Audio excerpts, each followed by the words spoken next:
Back in October, when we decided to present at the symposium the cultural artifacts of Peru, inscribed on the UNESCO World Heritage List, we could never have imagined the plethora of sites and traditions of the land of abundance, the original meaning of the word Peru.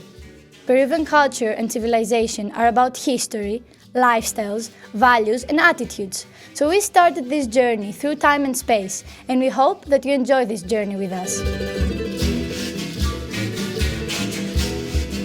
The first and oldest of Peru's tangible cultural heritage is the sacred city of Caral Supe, the oldest center of civilization in the Americas and one of the oldest cities in the world. It is rightfully called the mother culture of the Peruvian civilization. Exceptionally well preserved, the site is impressive in terms of its design and architecture. It consists of 6 pyramids and the upper and the lower half of the city. In Caral, a quipu was found, a knot system used in Indian civilizations to record information. Later in the history of Peru, the Cavin culture developed in the northern Indian highlands. The best-known archaeological site of this culture is Cavin de Huantar, a vast complex with terraces and squares, surrounded by structures of dressed stone, which demonstrates the urban planning expertise of these ancient people. The Cavin culture centered on religious beliefs and rules.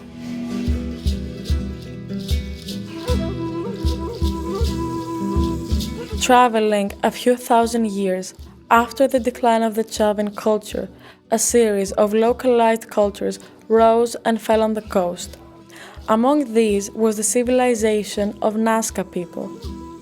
The Nazca drew hundreds of enormous lines and figurative images in the space between the Pacific Ocean coastline and the foothills of the Andean Mountains. Known as the geoglyphs of Nazca, these drawings are a masterpiece. Some are straight geometrical lines, while others depict natural or fantastic creatures and plants, as well as anthropomorphic figures. The geoglyphs can be seen in their entirety only from the sky, and they are believed to have had ritual astronomical functions. North of the geoglyphs of Nazca is the Chanquillo Archaeastronomical Complex, believed to be the oldest solar observatory in the Americas. It functioned as a calendar, using the sun to define dates throughout the year. It includes a triple-walled hilltop complex, as well as an observatory, which allows the observation of the solar rising and sunset through 13 towers. It is testimony to a long historical evolution of astronomical practices in Peru. Years later, another important civilization emerged on Peru's northern coast, the historical empire of the Chimor, which reached its peak in the 15th century. Chanchan was the capital of this empire and was the largest city in pre-Columbian America, divided into 9 citadels or palaces.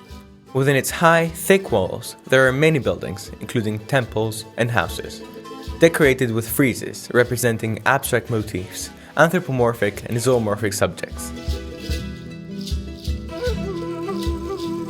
In the 15th century, the people of Himu were defeated by the Incas and incorporated into the Inca Empire, the largest empire in pre-Columbian Americas. The historic capital of the Inca Empire from the 13th to the 16th century was Cusco.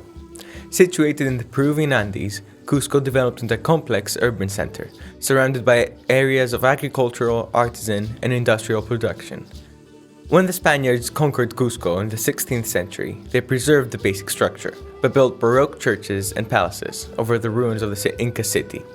The city of Cusco is known as the cultural capital of Peru.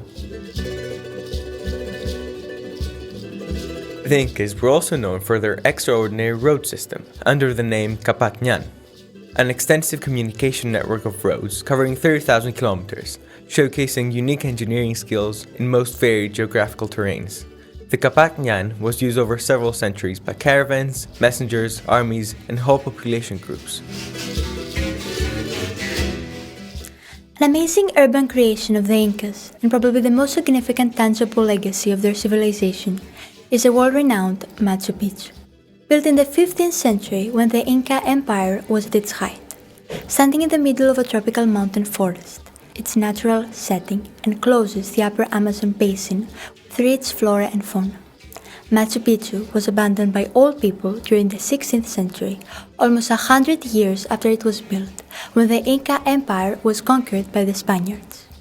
The Spanish conquest of Peru was one of the most important campaigns in the Spanish colonization of the Americas. The historic center of Lima, known as the City of Kings, was established by Spanish conqueror Francisco Pizarro in 1535 and in the mid-18th century was the most important city of Spanish authority in South America. Many of the public works built then are significant historic monuments today. The architecture of Lima represents an outstanding fusion of Peruvian indigenous culture with colonial influences. 5 years after the foundation of Lima, another city was founded in a valley intensively farmed by pre-Hispanic communities, the city of Arequipa. Arequipa is today the second most populated city of Peru. Its historic center, built in volcanic rock, represents an integration of European and native building techniques and characteristics. The combination is illustrated by the city's rebuilt walls, archways, courtyards, and open spaces, and the intricate Baroque decoration of its facades. We conclude our presentation of the tangible cultural heritage of Peru with the reference to 3 areas which have been characterized as national parks. Huáscar National Park, situated in central Andes, has an exquisite natural beauty. Deep ravines watered by numerous torrents, glacial lakes, and a variety of vegetation. Huáscar Park is also the home of species such as the spectacular bear and the Andean condor. Manu is another huge park whose tropical forest is home to an unrivaled variety of animal and plant species. Rare species of animals such as the giant otter and the giant armadillo find shelter there. Finally, Rio Bicho Park, situated on the tropical Andes in north-central Peru, was created in 1983 to protect the fauna and the flora of the rainforests. The yellow-tailed woolly monkey, previously thought extinct, is found only in this area. Continuing now with the intangible cultural heritage, we will set out on our journey from north to south Peru. Our first stop is near the border with Ecuador, where we meet the Awajún, an indigenous people of the Peruvian jungle. The Awajún view pottery as a way of expressing their personality and their harmonious relationship with nature. Their 1,000-year-old practice has permitted the empowerment of women. Female elders pass the practice on to other women and their families. The designs painted on the ceramics reflect elements found in nature such as plants, animals, mountains, and stars. The pots are used for cooking, drinking, eating, as well as for rituals and ceremonies. Another indigenous people in the Amazon rainforest along the border of Ecuador is the Zapara people. They are the smallest native group and near extinction. However, the cultural heritage of their ancestors is preserved and expressed through their language, their myths, and artistic practices. Their close link to the natural environment is demonstrated by the variety of their vocabulary for the flora and the fauna of the forest. Here, in northern Peru, we also learn about the traditional system of Corongo's water judges, a pre-Inca method for supplying water fairly and sustainably. The authority is the water judge, whose role is to manage water but also organize festivities in Corongo. The tradition is passed on to younger generations through symbolic dances and education. Moving further south down the coastline, we are spectators to the Huaconada, a ritual dance in the village of Mito. Every year on the first 3 days of January, the Huacones, masked men, who represent the elders, perform choreographed dances in the accompaniment of the tinea, a small indigenous drum.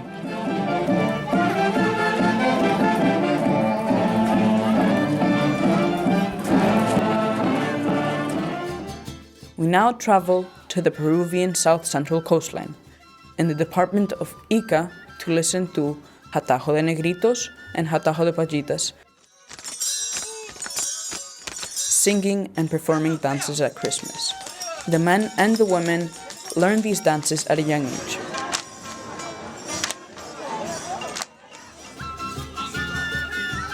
Further down the south coastline, in the department of Arequipa, we watch the Huititi folk dance, in which all genders are dressed in skirts.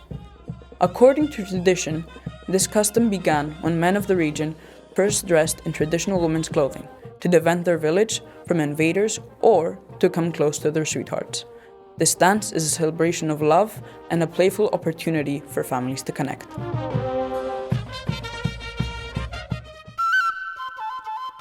Traveling inland, we now visit the Quechua villages in the south-central Andes of Peru to a ritual called the scissors dance. Danced by men, this dance takes its name from the pair of iron rods each dancer holds in his right hand. Along with a violinist and an harpist, the dancers perform the quadrillas, a series of acrobatics and aerial jumps which may last up to 10 hours.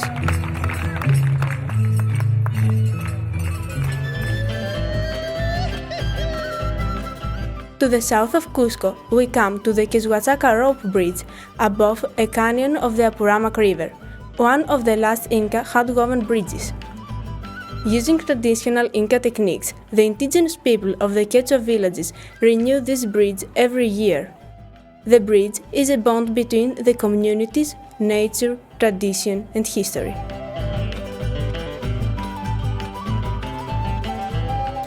We now travel to the highest sanctuary in the world, nearly 5,000 meters altitude, the sanctuary of the Señor de Coyuriti, which means the Lord of the Shiny Snow.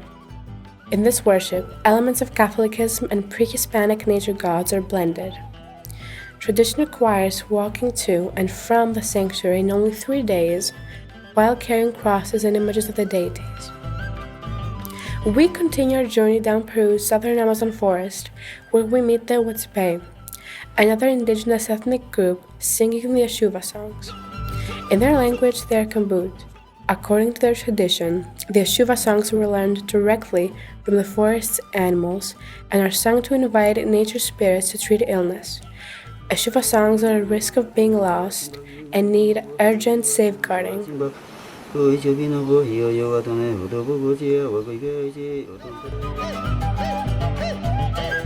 then travel to the border of Bolivia and Peru to participate in the festivity of Virgen de la Candelaria of Puno.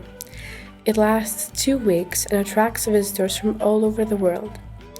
Performers in hundreds honor Mamata Candelaria, the patron saint of Puno, with their dancing in an artistic environment.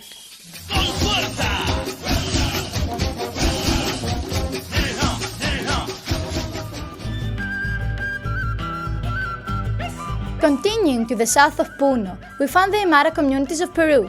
Safeguarding their tradition includes identifying and recording their oral stories, reinforcing their language, promoting their musical expressions, and strengthening their knowledge related to the production of textile arts and traditional agricultural techniques. We could not complete our journey through Peru without visiting the island of Taquil in Lake Titicaca, where all members of the community, as young as 4, are trained in the weaving techniques of textile art. On our journey of Peru through time and space, we value the support of the Embassy of Peru in Athens, in particular Ms. Granados, head of consular, and Ms. Handrinou, who accepted our invitation to meet us at our school. In an interesting conversation we had about Peruvian culture, we were informed of one more intangible cultural element which has been nominated for UNESCO Intangible Cultural Heritage status, the ceviche. The ceviche is an expression of biological and cultural diversity, generating identity and pride among the Peruvian people. To this end, we also visited a restaurant with Peruvian cuisine, where, among other delicacies, we tasted this traditional culinary dish, prepared with raw fish marinated in Peruvian lime juice, accompanied with local produce. Here we had the opportunity to discuss with the chef about ceviche and its origin. We hope you have enjoyed this journey of Peru through time and space as much as we have, as well as having been enriched by the colors, sounds, and sights of this unique cultural heritage. Thank you. Esperamos que vosotros hayáis disfrutado de este viaje a Perú, a través del tiempo y el espacio. Además de haber podido tener la oportunidad de enriquecerse con los colores, los sonidos y las vistas de este patrimonio tan especial. Muchas gracias por vuestra atención.